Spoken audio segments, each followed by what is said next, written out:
श्री साईनाथ सेवा समितीच्या 38व्या वर्धापन दिन सोहळ्याचे आयोजन. श्री साईनाथ सेवा समिती श्री साईनाथ मंदिर वर्तकनगर येथे 38व्या वर्धापन दिन सोहळ्याचे आयोजन करण्यात आले आहे. हा विशेष सोहळा शनिवार दिनांक 23 नोव्हेंबर 2024 ते सोमवार दिनांक 25 नोव्हेंबर 2024 या कालावधीत साजरा केला जाणार आहे. कार्यक्रमाची सुरुवात कार्तिक कृष्ण अष्टमी शनिवार दिनांक 23 नोव्हेंबर ते कार्तिक कृष्ण दशमी सोमवार दिनांक 25 नोव्हेंबर 2024 पर्यंत साईनाथ मंदिराचा 38वा वर्धापन दिन उत्सव साजरा करण्यात येणार आहे. त्या निमित्ताने वैकुंठवासी परमपूज्य रत्नाकर महाराज उर्फ योगानंदचार्य स्वामी बदलापूर यांच्या आशीर्वादाने शनिवार दिनांक 23 नोव्हेंबर रोजी सकाळी 7:30 वाजता श्री दत्तयाग यज्ञ आयोजित केला आहे. शनिवार दिनांक 23 नोव्हेंबर रोजी सकाळी 7:30 पासून प्रसाद लाडू वाटप करण्यात येणार आहे. त्यासाठी 15 टन लाडू बनवण्यात आले आहेत.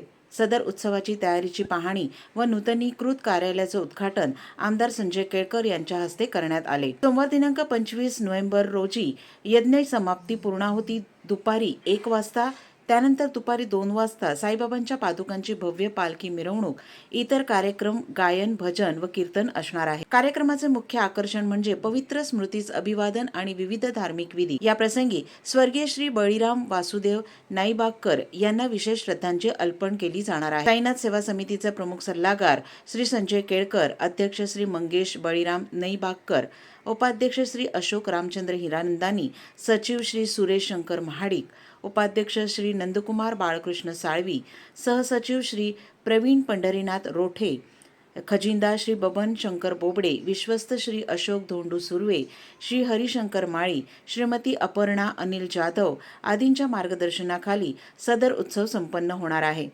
सर्व साई भक्तांना या सोहळ्याला उपस्थित राहण्याचे आवाहन श्री साईनाथ सेवा समितीने केले आहे. कालच निवडणूक संपली, आज गुरुवार पण आहे आणि वर्तकनगरचं हे जे आमचं साईबाबा मंदिर आहे दर्शन घ्यायला आलो आणि 3 दिवस 23, 24, 25 या ठिकाणी वर्धापन दिन जो आहे तो फार मोठ्या प्रमाणात साजरा 38 वर्ष हा वर्धापन दिन होतो आहे आणि स्वर्गीय बळीराम नाईबागकर यांनी याची संबंध म्हणजे यांनी जे रोप लावलं ते एवढं मोठं वटवृक्षामध्ये रूपांतर झाले. लाखो लोक, लाखो भक्त या ठिकाणी भक्तिभावाने या 3 दिवसात मोठ्या प्रमाणामध्ये येतात या वर्धापन. आज मी देखील काल निवडणूक संपल्यानंतर एक या संस्थांचा साईबाबा मंदिराचा एक घटक म्हणून पदाधिकारी म्हणून मी देखील या ठिकाणी आज दर्शन घ्यायला, लाडू देखील या ठिकाणी प्रसाद म्हणून 3 दिवस लागतात. फार मोठी संख्या असते, 15 टन लाडू या ठिकाणी तयार होतात. असा कुठेच एवढ्या मोठ्या प्रमाणात होत नाहीत आणि एक प्रकारे ही शेवटी मंदिर आहे, बाबांचं मंदिर आहे, त्याच्यामुळे हे एक प्रकारे चार्जिंग स्टेशन पण आहे आणि त्या दृष्टीने देखील आज या ठिकाणी मी आलो. ते भाविकांना मी निश्चितपणे आवाहन करेन की आपण मोठ्या प्रमाणात या ठिकाणी येत असता आणि हीच खरी शक्ती आहे.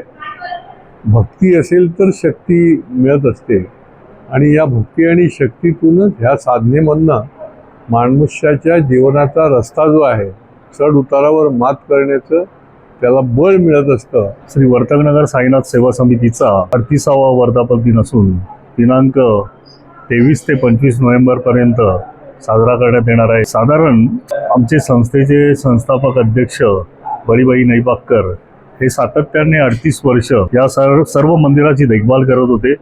त्यानंतर प्रथमच आज आम्ही त्यांच्या विना हा वर्धापन दिन साजरा करत आहोत. आमचे प्रमुख सल्लागार आमदार श्री संजयजी केळकर साहेब हे आमचे प्रमुख सल्लागार असून त्यांच्या माध्यमातून आता हा जो संपूर्ण कार्यक्रम आहे तो आम्ही करीत आहोत. साधारण महाराष्ट्रातून ठाणे जिल्ह्यातून जवळजवळ 4 ते 5 भाविक लोक येथे दर्शनासाठी येतात. आम्ही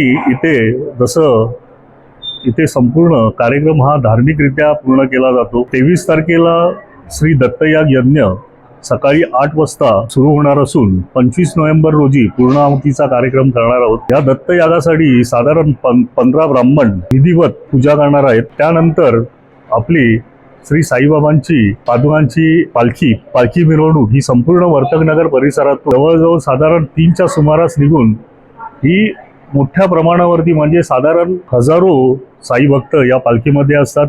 साधारण 2 ते 3च्या दरम्यान पालखी आपली संपूर्णपणे इथे रिटर्न येते, म्हणजे आपल्या मंदिराच्या आवारात पुन्हा येते. ही सर्व व्यवस्था आमच्या माध्यमातून म्हणजे प्रत्येक स्त्री पुरुष म्हणजे लहान मुलांसाठी वेगळी लाईन असते, तसेच जे सिनियर सिटीजन आहेत त्यांच्यासाठी वेगळी लाईन केली जाते.